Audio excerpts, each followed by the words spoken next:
kipa na di tu na hin popi oh my letter kamu ni trăng se kalung lai rila i che ring e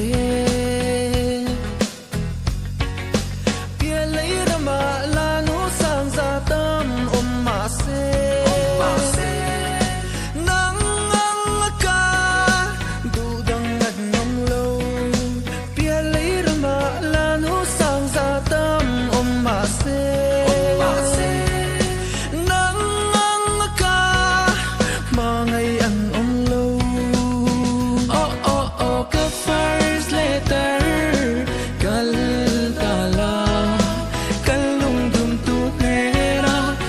tu va lang la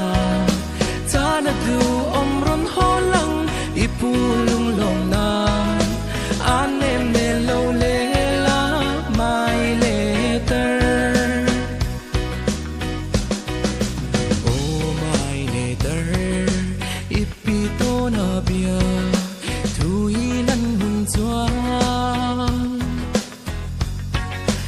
ipun ipi ama ngai zia tu va shilang nang ngain sing nun amang ring chin ti